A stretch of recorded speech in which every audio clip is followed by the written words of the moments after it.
오늘 우리에게 주시는 하나님의 말씀은 사도행전 3장 1절부터 10절의 말씀이 되겠습니다. 신약성경 189쪽 사도행전 3장 1절부터 10절의 말씀입니다. 저와 여러분이 한 절씩 교독하겠습니다. 제9시 기도 시간에 베드로와 요한이 성전에 올라갈 새 나면서 못 걷게 된 이를 사람들이 메고 오니 이는 성전에 들어가는 사람들에게 구걸하기 위하여 날마다 미문이라는 성전문에 두는 자라. 그가 베드로와 요한이 성전에 들어가려 함을 보고 구걸하거늘 베드로가 요한과 더불어 주목하여 이르되 우리를 보라 하니 그가 그들에게서 무엇을 얻을까 하여 바라보거늘 베드로가 이르되 은과 금은 내게 없거니와 내게 있는 이것을 내게 주노니 나사렛 예수 그리스도의 이름으로 일어나 걸으라 하고 오른손을 잡아 일으키니 발과 발목이 곧 힘을 얻고 뛰어서서 걸으며 그들과 함께 성전으로 들어가면서 걷기도 하고 뛰기도 하며 하나님을 찬송하니 모든 백성이 그 걷는 것과 하나님을 찬송함을 보고 같이 읽습니다. 그가 본래 성전 미문에 앉아 구걸하던 사람인 줄 알고 그에게 일어난 일로 인하여 심히 놀랍게 여기며 놀라니라. 아멘. 자, 오늘은 예수 이름의 권세 이런 제목으로 은혜 나누길 원합니다. 오늘 3장의 이 놀라운 기적의 이야기는 이제 예수님의 약속의 말씀처럼 그들이 모여서 기도할 때 오순절 성령 강림의 역사를 경험하게 되고 그들이 하나님을 찬양하며 또 백성에게 복음을 증거하는 담대함을 제자들이 드러내죠. 하루에 3,000명이 회개하고 돌아와서 초대교회가 형성되는 모습을 우리가 보았습니다. 사람마다 두려움으로 가득 찼습니다. 도대체 이들이 누구인가? 도대체 이들에게 어떤 일이 일어난 걸까? 어떻게 이들이 이렇게 담대해졌을까? 저들이 어떻게 자기들의 물질을 자기 것이라고 하지 않고 필요한 사람에게 나눠줄 수 있는가? 그들은 모이면 어떻게 떡을 떼며 기쁨과 순전한 마음으로 음식을 먹고 하나님을 찬양해서 백성들에게 칭송과 인정을 받을 수 있을까? 모든 사람들은 두려움의 눈길로 바라보았을 것입니다. 자, 그런데 이제 구체적인 이런 성령 강림 이후에 교회가 생겨난 이후에 첫 번째 기적이 바로 오늘 본문의 이야기입니다. 그것은 베드로와 요한이 성전에 기도하러 올라가다가 일어나는 일입니다. 항상 좋은 일은 기도하는 가운데서 일어난다는 거예요. 자, 우리 3장 1절 말씀을 다시 한번 읽어볼까요? 3장 1절입니다. 시작. 제9시 기도 시간에 베드로와 요한이 성전에 올라갈새. 제9시라는 것은 밑에 보면은 뭐라고 작은 5번 보면 오후 3시예요.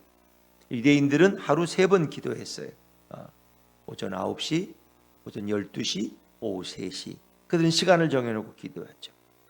그것은 무슬림들도 마찬가지죠. 그들이 시간을 정해놓고 그 시간 되면 기도실로 가든지 그 자리에서 그곳을 바라보면서 기도하겠죠.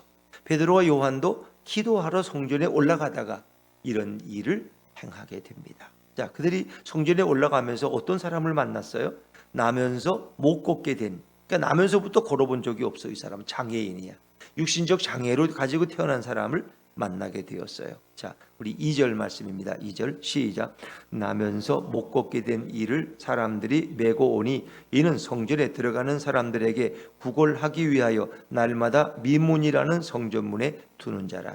우리는 여기서 사람들에게 메어져서 혼자 올 수가 없어요. 그 사람은 장애를 가졌어요. 아니, 걸어본 적이 없어. 그저 태어나면서부터 누워 생활했어. 그는 걸을 수 없는 다리에 장애를 가진 사람이에요. 근데 사람들이 그를 불쌍히 여겨서 그가 구걸하는 장소에 성전 미문 앞에 그래도 자비로운 사람들이 성전에 들어가는 사람들이니까 그들에게 뭔가 좀 동전이라도 하나 얻을 위해서 그래서 매일 메어다가 거기다 놓는 그런 사람. 여기 구걸하는 사람이 등장해요. 그가 베드로와 요한을 만남으로써 그의 인생이 변화되는 것을 볼 수 있죠. 자, 우리가 오늘 이 구걸하던 인생에 한번 주목해 봅시다. 그런 날마다 성전문에 두었는데 그가 거기서 뭘 했을까? 그런 구걸하는 사람이었어요. 자, 베드로와 요한을 볼 때 그는 구걸하는 마음으로 베드로와 요한을 쳐다보았을 거예요. 자, 3절과 4절입니다. 3절과 4절 시작. 그가 베드로와 요한이 성전에 들어가 하려 함을 보고 구걸하거늘 베드로가 요한과 더불어 주목하여 이르되 우리를 보라 하니. 자, 그는 베드로와 요한을 보면서 어떤 생각을 했을까요? 이 사람들은 얼마나 내게 동전을 던져줄까? 하루 종일 성전 미문에 앉아서 사람들이 던져주는 동전으로 연명하는 사람은 늘 관심이 그거야. 좀 잘생긴 사람이 동전을 많이 줄까? 좀 나이가 든 사람이 좀 구제를 많이 할까? 뭐 이런 것이 그들의 관심이 아마 관상쟁이가 되었을 거예요. 왜? 어떤 사람의 유형들은 좀 이렇게 자비스럽게 던져주지만 어떤 사람들은 아주 냉랭하고 그냥 인색해. 보면 그걸 아마 거기 수십 년을 앉아 있으면서 이 사람의 나이가 40이나 됐다 그러니까 나중에 보면은 이제 그런 걸 아마 통달했을 거예요. 그래서 그는 늘 구걸하는 인생이었다 하는 거예요. 구걸하는. 그래서 5절에도 그가 그들에게서 무엇을 얻을까 하여 바라보고 늘 무엇을 얻을까? 그는 늘 그런 사람이에요. 자, 오늘 이 한 사람에게 먼저 주목해 볼게요. 그는 나면서 걸을 수 없는 사람, 육체적 장애를 가진 사람이에요. 그리고 자기 혼자는 가고 싶은 곳에 가지 못해서 사람들이 매어다가 그 영업장에 앉혀놓는 그런 사람. 영업이 끝나면 또 와서 메어 가겠죠. 메어 가는 것이 뭐 그들이 자비를 베풀 수도 있지만 또 나를 메어다 주고 메어 가면은 택시비를 주듯이 얼마씩 또 구걸한 것 중에서 나눠줄 수도 있어요. 또 그의 자리는 성전 문 앞에 영업장이 있어요. 그래서 예배당에 들어가고 나가는 사람들에게 구걸하는 것이 그의 하루의 일과였을 거예요. 그래서 그는 베드로와 요한에게도 구걸했어요. 무엇을 얻을까? 저 사람은 얼마를 줄까? 이것이 그의 관심이에요. 이 구걸하던 인생. 오늘도 돈에 구걸하는 인생들이라면 뭐 다를 게 없죠. 그 사람은 거기서 얹지만 우리는 뭔가 뭘 하면서 오늘은 얼마나 벌까? 여기에 늘 관심이 있을 거예요. 그래서 조금 더 벌면 굉장히 기분이 좋고 야 오늘 운수 좋은 날이다. 근데 뭔가 좀 벌이가 시원치 않으면 아이고 오늘 뭐 되는 게 없네. 이 사람도 마찬가지였어요. 우리가 직장에 가서 뭐 일해서 노동을 해서 보나 이 사람은 여기 앉아서 뭔가 사람들이 던져주는 것으로 하루의 기분이 좌우됐을 거예요. 어차피 물질을 바라보는 마음은 똑같아요. 자, 그런데 그는 남의 도움 없이는 살아갈 수 없는 구걸하던 인생이었다. 자, 그런데 그에게 일어난 놀라운 변화를 오늘 본문은 이야기해 주고 있는 거예요. 바로 베드로와 요한을 만났고 베드로와 요한을 통해서 그는 예수님을 알게 된 거예요. 예수님을 알게 되면서 그의 인생에 정말 놀라운 일이 일어난 거죠. 그의 인생의 변화의 한 부분에는 예수 이름의 권세가 있었다는 거죠. 자, 우리 오늘 베드로와 요한이 그에게 도대체 어떻게 대했는지 한번 살펴보시죠. 6절입니다. 6절 말씀을 같이 읽죠. 시작.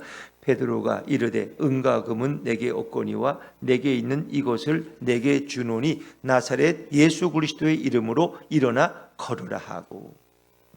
은과 금은 이 거짓말 했을까? 아니 사도들은 다 거렁뱅이야. 은과 금도 동전도 하나 없었을까? 근데 아마 초대교회가 생기면서 모든 재정을 공동으로 관리했을 거예요.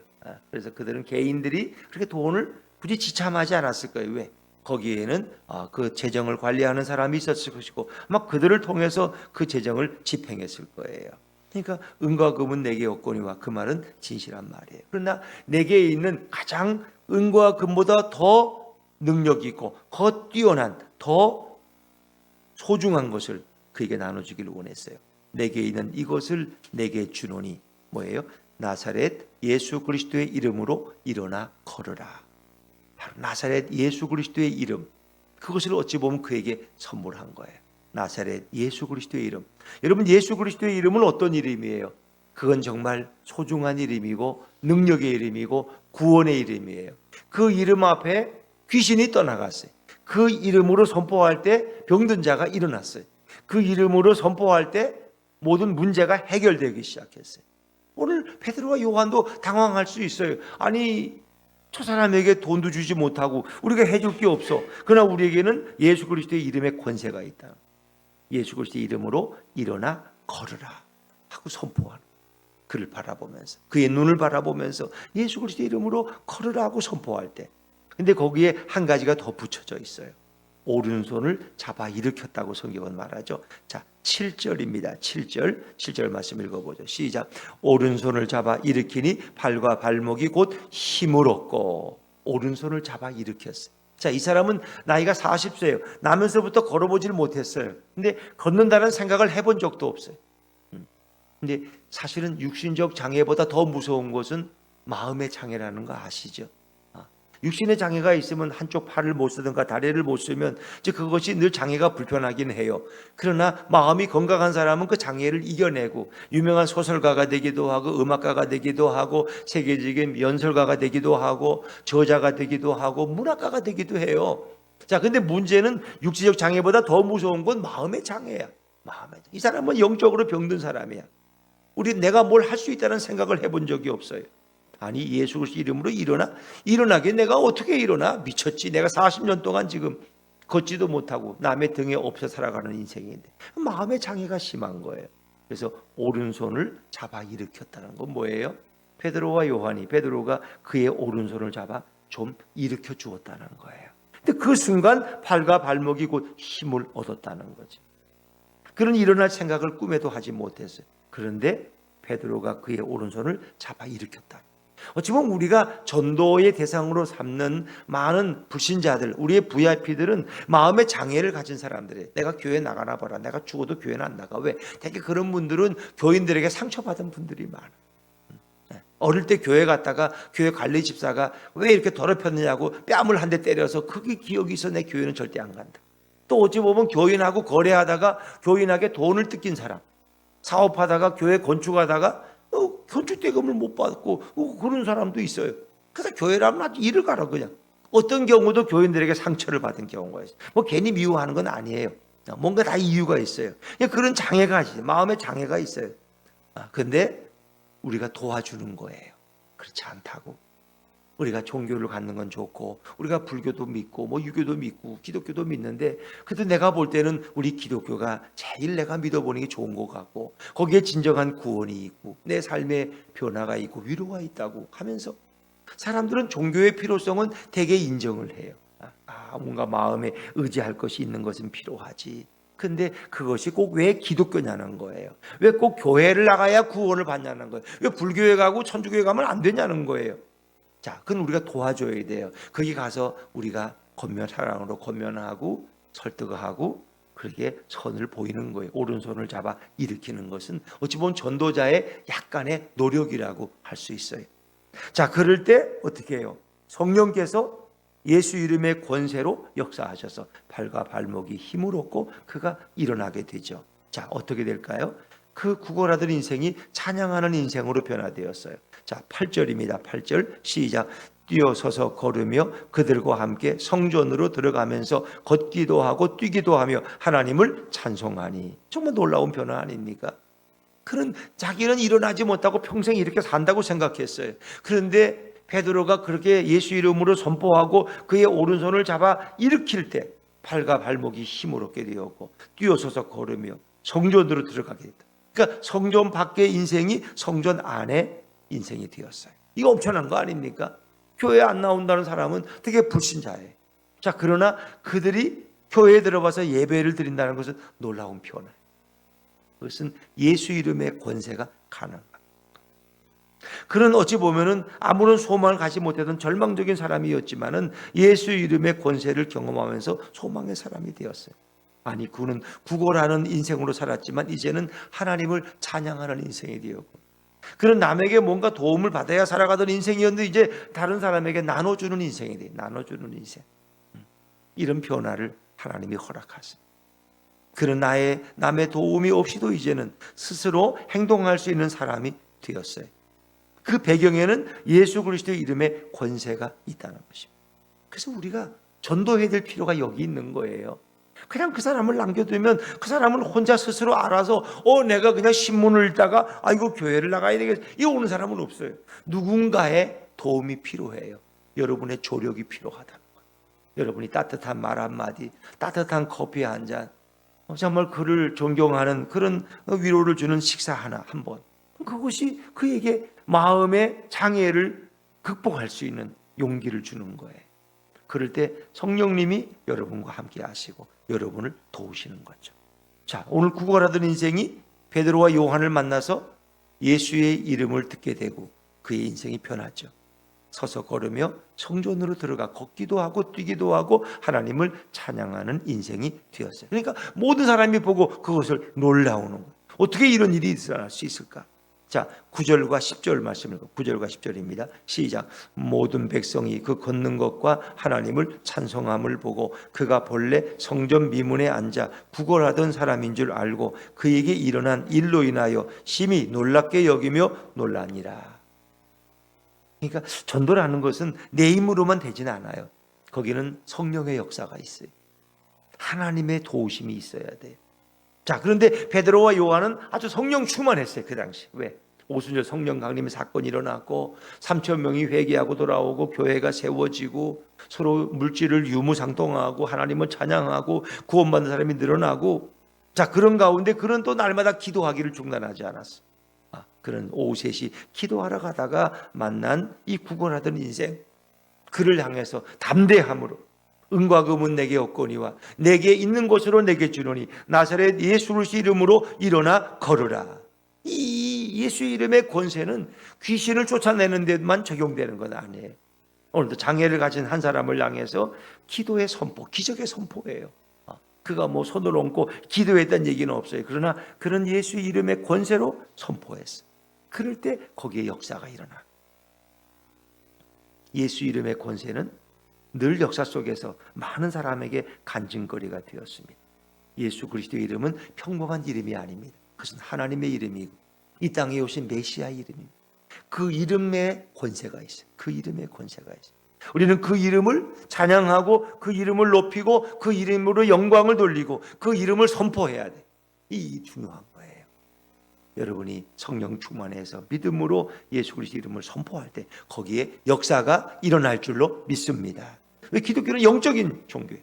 우리는 모든 악한 마귀의 권세를 향해서 예수 그리스도 이름으로 선포하고 일어나는. 그러나 거기에는 우리의 의지도 필요해요. 베드로와 요한이 그냥 들어갔으면 아무 일도 안 일어났지만 그는 그를 불쌍히 여겼어요. 동전이 있으면 주고 싶은데 은과 금이 없어. 그에겐 동전 한 푼 줘봐야 아무 도움이 안 돼. 그런 내일도 또 그 자리에 있을 거예요. 그런 모레도 거기 와서 또 구걸하는 거지 인생이 될 거예요. 그런 그의 인생을 변화시키고 싶었어요. 기독교는 그의 인생을 변화시키는 종교예요.